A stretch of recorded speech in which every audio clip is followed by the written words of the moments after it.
So what do you think of your chances now this season? Europa, Champions League. What do you think? I think realistically, I don't think so. The league it's not possible. We don't have Everton doesn't have a large enough squad, and I don't think so. We can keep this run going for a long time. It'll be interesting to see what happens after Christmas. I think that is the real test when the games come hard and fast, and that any team that survives there then is a deserved champion, like what Liverpool did last year. So I think Ancelotti's got a big job in keeping these guys fit. I mean, we are only into November, players are already breaking down, right? You can see. So is to get past another 6 weeks, and then I think Everton will be in a good position to see, okay, what's the runway? Like, what can we finish at the end of the season? So I personally feel that if Everton qualifies for the Champions League, it's a great achievement going into the Champions League, because what will happen? Then Everton can gear up for the following season, sign better players. Yep. You know, all of a sudden you got more money now because you're in the Champions League. Do you guys need Ozil? You'll see that a lot more James Rodriguez will come and join. Not Jose Mourinho, please. No. If you need Ozil, just let us know.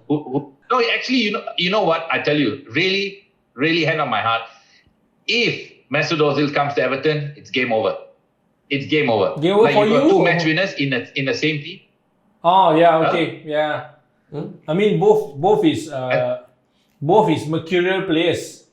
So I cannot imagine.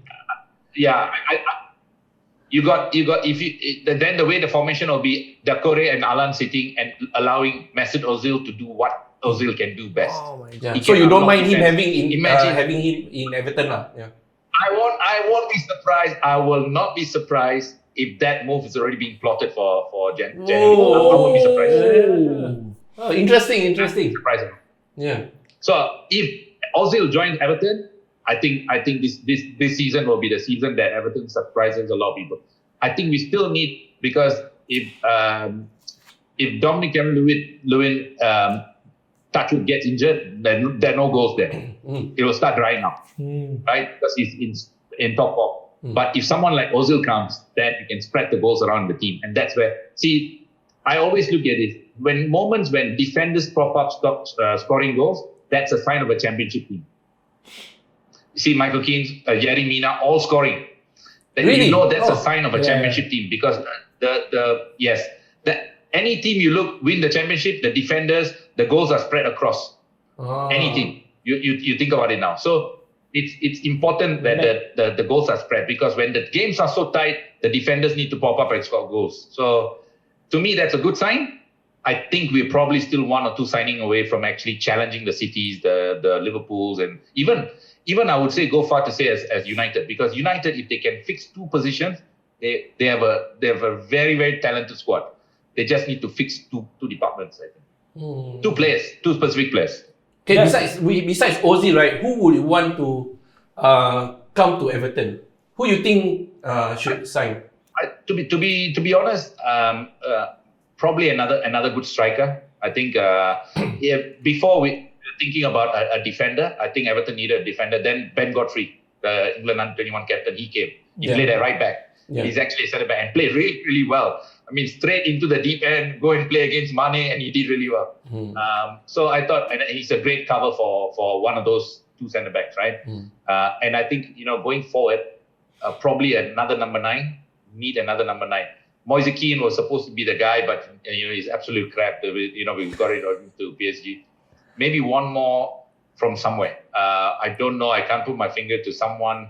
I don't know. Maybe someone like a Benzema who's actually tired of playing in Real Madrid. Why not come and join Carlo Ancelotti at Everton? One of those guys.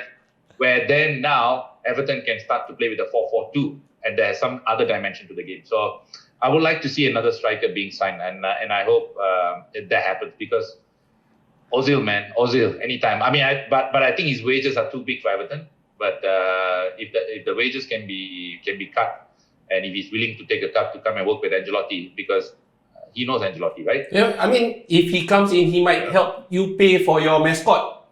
Yeah. That's true. Maybe your mascot will go out of job again. Yeah. Then we start. We can see a Merseyside dinosaur already.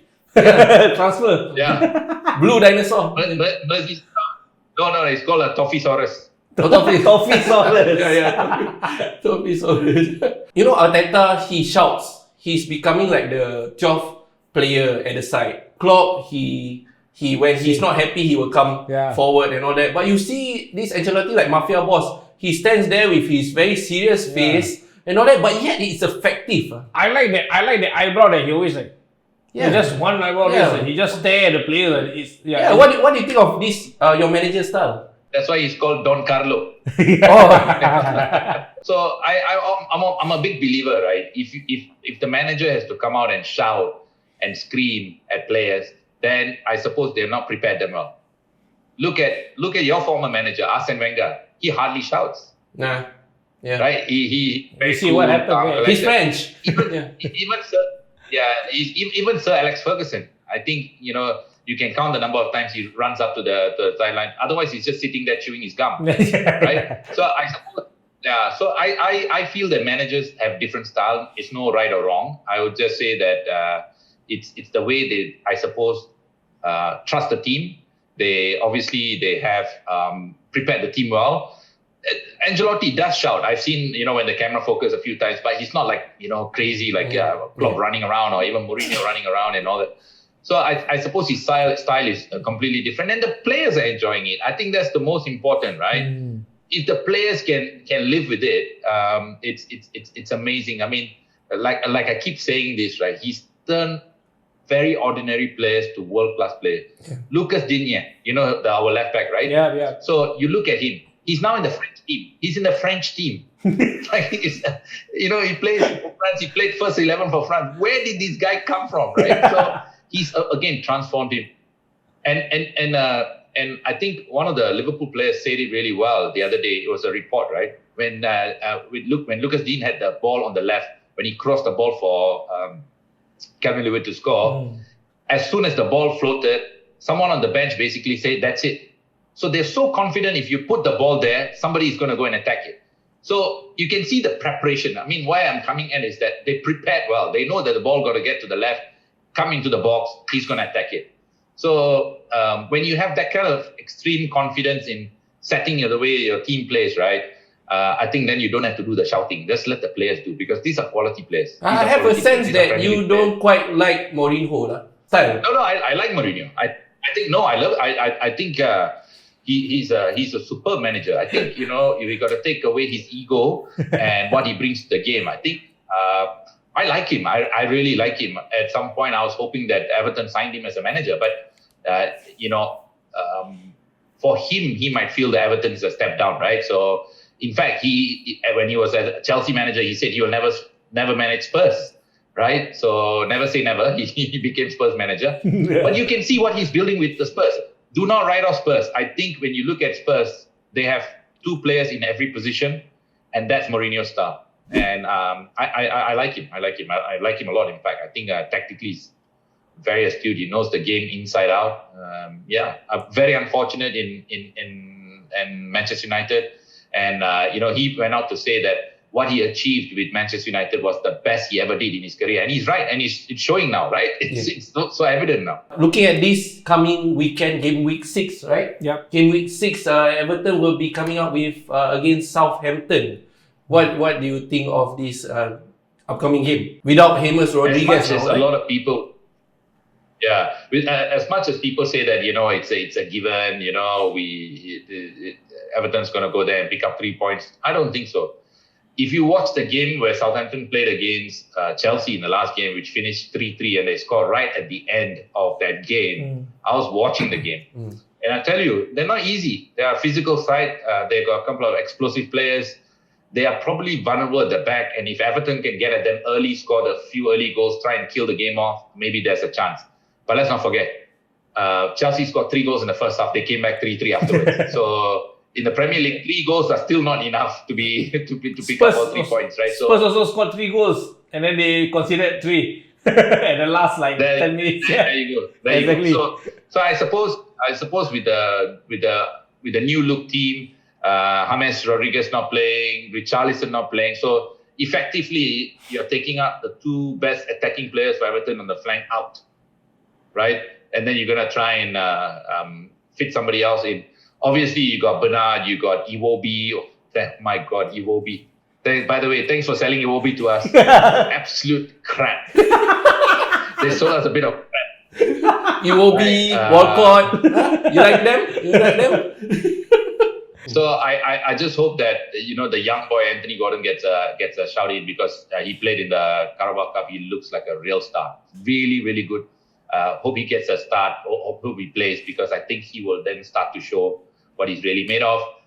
They got to shuffle the cards a little bit. But you know what? If you want to qualify for the Champions League, if you want to run for the title, you got to deal with these things, right? So we trust Don Carlo to come up with the best lineup, and let's see what happens. Okay, so you're confident that your defense can handle Ings? Yeah, I think so. I think between Keane and Yerry Mina and Seamus Coleman is out. He's a huge miss. I think huge miss for Everton. But if Ben Godfrey plays there, he's solid. He showed that he's solid. And Luca Dean on the left. I think the back line with Jordan Pickford, aka David James. But but he should be good. Hopefully he continues his form from last week. Making good saves, yeah. I think so. I think he will carry the momentum. He's in good form now. Just needs to cut out that a bit of silly errors that he makes now and then. But it happens with young keepers all the time. It happens. Mm-hmm. The good thing is, even though he's making mistakes at the back, your front is scoring goals, especially Dominic Calvert-Lewin. Right, he's on form now. They were saying like. Last season until December he only scored like 6 goals, and then this season within the first 2 games he already scored 6 more. He's the player to watch, man. Absolutely amazing player. There are rumors linking him to Real Madrid for 80 million, to Manchester United for 80 million. I don't think so. So I don't think so he's going anywhere. I think he's going to be stuck with Everton for a while. He's going to improve his game. I suppose after Harry Kane leaves for England, this guy got to be the number 9. So I think he's looking forward to that. And he's a quality player. You put the ball in the box, it's a 90% chance it's a goal. And let's not forget that he's been working very closely with Duncan Ferguson, the Everton great. Yes. You hang the ball up in the box for Duncan Ferguson, he will eat it up all night. Yes. So I think, he's true. He's like a Les Ferdinand. The ball comes into the box, he finishes it.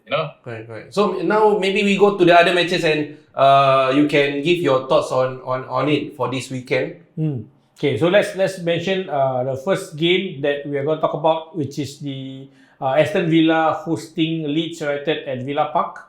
Aston Villa second, Leeds United is at 10th spot, but Leeds United has been playing very nice, attractive football as well, with Marcelo Bielsa as a manager. How do you reckon this match is going to go? If I'm being completely honest, I think Aston Villa has shocked the entire world. Yeah. From the brink of relegation last year, they are sitting comfortable in second position. Yeah. So we can say that the players they're not going to get relegated this season. But I suppose when you look at the team, they signed some really, really good players. They managed, I don't know how, to keep Jack Grealish. I think that was the start. And then bringing on a former Everton player, Ross Barkley, right? And he was amazing for them last weekend. So it will be a tough test for Leeds. Let's not forget, Leeds are still the new boys, right? They're still trying to find their feet in the Premier League, even though how well they did in the Championship. Haven't been there for 16 years or something, right? So, correct. And their style of football at some point will be exhausted. Meaning to say, they play rock and roll football, right? Go up and down, up and down. Yeah. At some point, this will fade. This will fade. As much as I would like to give credit to Marcelo Bielsa, who seems to be a tactical genius in some ways, he prepares players and stuff like that. Teams, they're hard to play against, but they're not unbeatable. Right? They're not unbeatable. There are teams that just play and play. You cannot beat them, right? But I think Wolves last week actually exposed them. They beat them 1-0 last week. So, and time and again, Wolves actually exposed them. So if you get a lead and if you again score 1 goal, I think it should be game over. So I don't see anything less than Aston Villa winning. Perhaps the game of the week. United hosting Chelsea at Old Trafford. United is, I don't know whether it's surprising or not, 15th place on the league, and Chelsea is at 8th. So how do you reckon this game will go? I think Man U will confirm get one penalty lah. I think that one is confirm already. That one is And Chelsea will at least concede 3 goals. There's a good chance that both can happen, but let's not forget both managers are under a bit of pressure. More so Frank Lampard than Ole Gunnar Solskjaer, because the 2-1 win against PSG probably came at the right time as they go into this game, trying to take on Chelsea, because Chelsea, if you look at the way they have spent in the summer, 200 million. And there's a lot of pressure on Frank Lampard. To be honest, when I look at Chelsea and the media in England, they are very, very kind to Frank Lampard. I don't know why. Like any other manager, they'd be going for his blood, right? He's but English, when you look at what the media, he's English. Yeah, probably it's because he's a young British manager. He's very charismatic. Father is a football figure as well. So I suppose he kind of have that unfair advantage. Lamb privilege. Yeah, it's a Lampard privilege, right? They call it. But what I would say is that he's in a very precarious situation, because going away to Old Trafford, he has to get a response from the players. Of course, they drew 0-0 against Sevilla in the Champions League, right? So I think they kept a clean sheet and stuff like that. So they played a very depleted Sevilla side. It was not even the first team, right? But you can argue that they went away, kept a 0-0 scoreline, clean sheet. Mendy starting for him. And what's even stranger is that they got Petr Cech signed on as a player in the squad now. Petr Cech, 38 years old, goalkeeper coach. You spend 200 million and you get a guy that's been retired and your goalkeeper coach, and you say, you know what, you're going to be City. So I think all of this doesn't look good for Frank Lampard. I think going to Old Trafford to play against what I call a very resurgent Manchester United. Ole Gunnar Solskjaer cannot make the mistake of putting Harry Maguire back in the team or starting with Pogba. He needs to go there and have the same approach like what they did against PSG. Make sure that Pogba doesn't start, Harry Maguire on the bench, start with the same team. I think he will get all 3 points 100%. They are on a momentum now. And I said it from the start. They have a very talent. Going forward, they can score against any team. Any team. You got the likes of Bruno Fernandes, Rashford, Martial. They all can score goals, right? So going forward, they're really, really good. They got a really good goalkeeper. But because their back four is so bad, now a world-class goalkeeper, he's looking like Kepa. Right? So I think if they can sort that out, I think, you really, really need to... I think it was a good move that they gave the captaincy to Bruno Fernandes as well. Yeah, I think, he's got more of a winning mindset than Harry Maguire. To be really honest, I cannot put my finger to how a player that played so well at the World Cup and is completely gone off the boil. He looks like a kampung footballer that will play at Farrer Park over here in Singapore. It doesn't look like he deserves to play at Old Trafford, right? But if they make that change, I think the new boy, he's been there with them, like Tuanzube or something. His name is, I can't pronounce his name, but he looked like a rock star. I mean, look at the way he marked Mbappe out of the game. Like you know that he's quality defender when he does that to Mbappe. So if you can pair him with Lindelof or someone else, and then Wan-Bissaka, I've always said it. Aaron Wan-Bissaka is a great fullback. They got the players. It's not that they don't have the players. They have the players. Because Pogba is so toxic, he doesn't work in midfield. You think he's not really passionate about it? So he's still dreaming about Real Madrid. Yeah, probably. Yeah. So I think if they can fix that, 100% they pick up all 3 points. Nice for Manchester United. Secretly, I'm hoping that you are wrong, lah. There's every chance that I'm wrong. Yeah. Okay, so the last game that we're going to talk about will be Arsenal at Emirates hosting Leicester City. Arsenal is at 5th spot and Leicester is at 4th. So this is a game that we can watch because whoever wins will pip the other because it's very close between this. Who do you think will be the one edging this game? Who's the home team? Arsenal. I didn't Arsenal get at home? Are they a team in the team? Arsenal. Does it really matter because there's no spectators anyway, right? Whether home or away, whether maybe the dressing room is further away at the car park. Yeah, I know. So let me make this very clear. What I read about Arsenal today made my blood boil. Secondly, I really think I urge every loyal Arsenal fan to boycott the club. What they're doing to Mesut Ozil is a travesty, right? The player's on a contract. You don't register him. You're forcing him to break his contract and get out of it, right? Because he basically stood up for human rights, right? He's someone that talks about the issues in the world, what he feels as an athlete. And because of that, he's being persecuted, right? And Arsenal are very, very hypocritical in the sense that they take the Arsenal players and everybody take a knee for the Black Lives Matters. They're absolutely a hypocritical club, in my opinion, right? So how the way you treat a player like that and you freeze him out like that? I mean, this guy is a World Cup winner, right? And you freeze him out like that. Of course, obviously, there was some problems in the beginning. But in 2018, like he said, when he signed the contract, he's committed to the club. And it does look as though, reading what Arteta said in between the lines, he said that he's failed Mesut Ozil. So it does mean that Arteta wanted him in the squad. It's the board that didn't want him. Yes, that's true. So I think that's obvious. They hired him as a head coach, then made him a manager, and then don't give him the support to bring on the player. Because if I'm Arteta, as an ex-player who knows my football, he knows that Mesut Ozil is a game winner.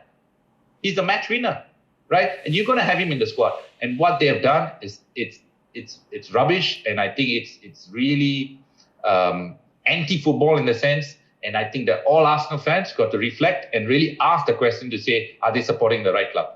And on that note, I say Everton is open for you to be supporting. I buy this season jersey already, Sasi. Maybe next season. But I'm really not happy with how they are treating. We can do a transfer in the January window. Right? In January, you guys can wear our jersey and come and support. So maybe I can keep the Arsenal jersey with the Ozil name, because maybe Ozil goes to Everton, then I follow lah. I follow Ozil to Everton as well. Please burn that jersey. Because I think we did discuss this. I mean, when Arteta, we were saying, I don't know, privately or on camera before, that when Arteta is actually helmed as a new manager for Arsenal, right? He's probably the one person maybe can play Ozil and utilize Ozil properly. But instead, this kind of debacle happens, and we didn't. I mean, he's already removed from the 25-man squad. Yeah, I think it's not right because the agenda is non-football, like you say. It's very it's political or very personal, whatever. It's not right. Because Arsenal can't settle shirts in China, or they can't, do all that kind of stuff now. And come on. Since when did we start mixing politics into football? I think that happened a long time ago. But Arsenal is taking the lead on it. They are top of the table for that now. Well, I guess it's the owner that, just wants this. They just want the money. Yeah. Absolutely. Just want the profit. Yeah. So Arsenal win? Your prediction? No. I tell you what, I'm gonna go with my heart. Even though my mind says that Arsenal will win, I'm gonna go with my heart. This is a very emotional prediction for me. I want Arsenal to lose by 8 goals here to Leicester City at home. I give you a clap. Really? Yeah. Sometimes Sasi is wrong lah. Sometimes. Again, I can be wrong, very wrong. Thanks, Sasi, for joining us in this session for game week 6. If you guys want to catch Sasi, he's actually on the Sports Talk Weekend, CNA 93.8. Can catch his show as well. Thanks again for joining us. It's actually, I think last season we didn't even get any Everton fan in, so thank you. You're the first Everton guest fan? You guys are biased. I'm going to boycott your show. Why biased? What do you mean biased?